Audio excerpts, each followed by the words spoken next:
गुजारिश ये है कि मोदी साहब को रोकें, मोदी साहब को रोकें। मोदी देखें, मोदी ये राफेल तैयारे, ये चाइना के साथ 50,000 फौज उधर, उनके ये बिपिन रावत जो है, ये इनको अमन चैन की बात करें। कंबोडिया बना देंगे तो फलां कर देंगे। मुझे आज रावी को सूखा हुआ देखकर बहुत दुख होता है। अभी ये वाला जो सीन है ये बहुत ज़्यादा आगे जाके बहुत ख़तरनाक हो जाएगा, क्योंकि जो आबी माहिरीन है उन्होंने लगाई सब खबरदार कर दिया है कि अगर भारत के साथ पानी का मसला हल ना हुआ और बारिशें भी कम हुई तो आने वाले दिनों में पानी की किल्लत हो जाएगी। इंडिया और ईरान जो है वो तो 15-20 अरब डॉलर की ट्रेड कर रहे हैं और पाकिस्तान की ट्रेड जो है वो आधे अरब डॉलर से भी कम है। अब ये अमेरिका जो आ रहा है इसको कौन बाढ़ लगाएगा? खुदा ना खास्ता वो अपनी मात मनवाने पर आ गया तो फिर हम पहले ही मालियाती अदारों के हाथ चढ़े हुए हैं, हम पहले ही FATF के चक्कर में फंसे पड़े हैं और जिसको मुखातिब कर रहे हैं वो सुपर पावर है। हेलो फ्रेंड्स, जय हिंद।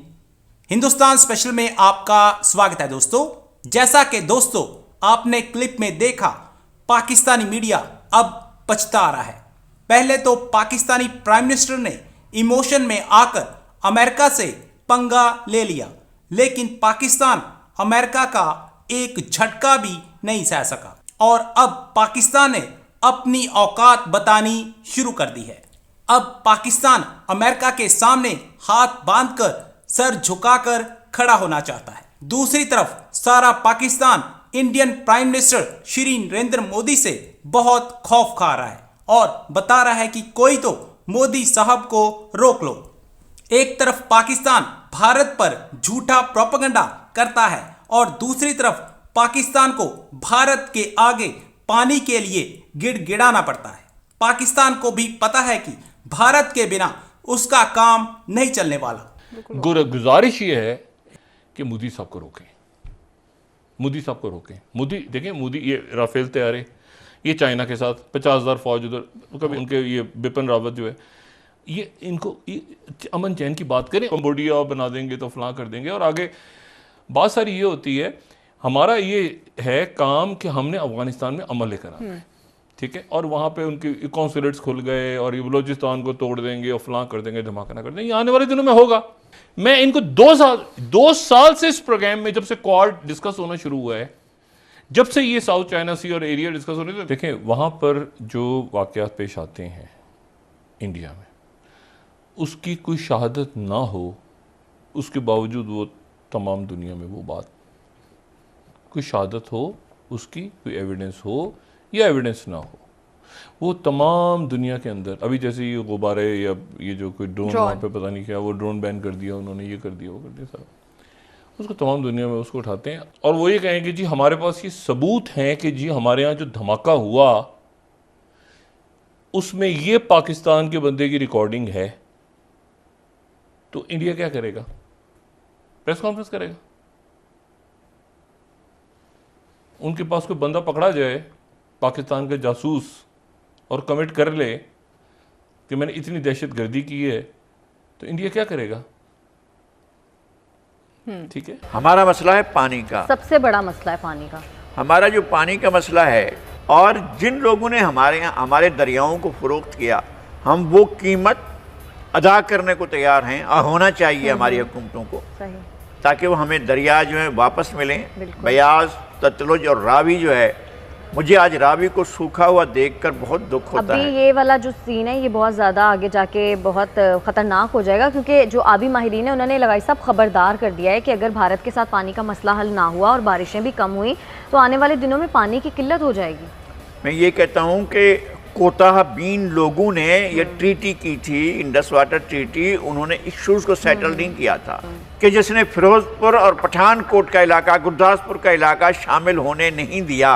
और इधर फिरोजपुर में हमारे हेडवर्क से पूरे का पूरा पानी का ज़ख़ीरा यहाँ होता था और वो आता था। नेहरू ने 1 साल रोककर पाकिस्तान में कहत का समा पैदा कर दिया था क्योंकि पानी रोक दिया गया था। भारत तो मुज़ाकरात की मेज़ पर आता ही नहीं है। पाकिस्तान को फिर क्या स्ट्रेटजी अपनानी चाहिए? क्योंकि पाकिस्तान हमेशा मुज़ाकरात की बात करता है। जब तक एक ही सुपर पावर की दुम को पकड़ कर रहेगा, अब तक जो कुछ किया हमने नुकसान ही उठाया है ना। क्या हो रहा है कि यहाँ पर हम बाड़ लगा रहे हैं कि ये सोवियत यूनियन ना आए। अब ये अमेरिका जो आ रहा है इसको कौन बाड़ लगाएगा? अब जिस तरह से जोर करके वो अड्डे मांग रहा है, तो हमारी लीडरशिप वो कर रही है, रिजिस्ट कर रही है। खुदा करे कि ये रेजिस्टेंस उनकी जारी रहे। खुदा ना खास्ता वो अपनी बात मनवाने पर आ गया तो फिर और वो इंतहा पसंदी की तरफ चला गया। इंडिया को वो दिल से लगा कर बैठा हुआ है, वहाँ इंडस्ट्रियलाइजेशन करना चाहिए, वहाँ वो चाहता है, वहाँ पर जॉब एम्प्लॉयमेंट ये वो सब कुछ करना चाहता है। और हमें ये मना है कि जनाब इंडिया और ईरान जो है वो तो 15-20 अरब डॉलर की ट्रेड कर रहे हैं, और पाकिस्तान की ट्रेड जो है वो आधे अरब डॉलर से भी कम है। तो 500 मिलियन डॉलर भी हमारी ट्रेड नहीं है। तो फिर ऐसे तो आप नहीं चल सकेंगे। दुनिया के साथ तो आपका चलना होगा, तो दुनिया के साथ और पड़ोसियों के साथ तो हमें लेकर चलना है ना। अफगानिस्तान की ट्रेड जो है, बाद में इसमें रेशो क्या बनता है, वो हमारी ट्रेड से ज़्यादा है। यानी वहाँ 5 अरब डॉलर की हमारे पूरे रीजन में चारों तरफ से चीन के अलावा किसी के साथ हमारी ट्रेड जो है वॉल्यूम 5 अरब भी नहीं है, मतलब 1 अरब से ज़्यादा कहीं भी नहीं है। तो फिर हम क्या कर रहे हैं? तो आप अपनी चीज़ों को आप कंप्रोमाइज़ करते जाते हैं, और इंडिया जो है वो तमाम चीज़ों को फैलाता चला जाता है।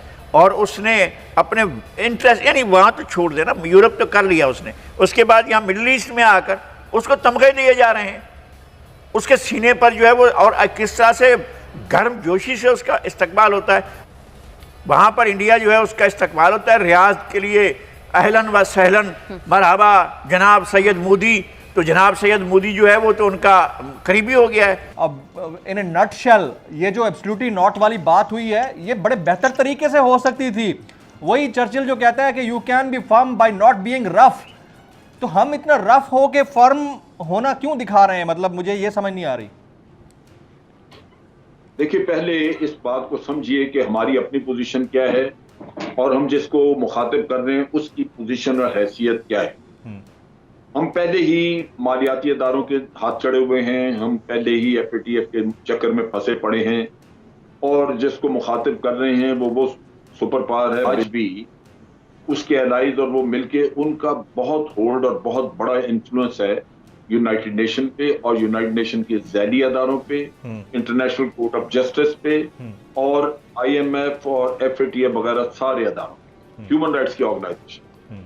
लिहाजा वो आज भी आपको परेशानियां आपके लिए बहुत सारी जमा कर सकते हैं। हम पहले ही खासे मसाइल में घिरे हुए हैं।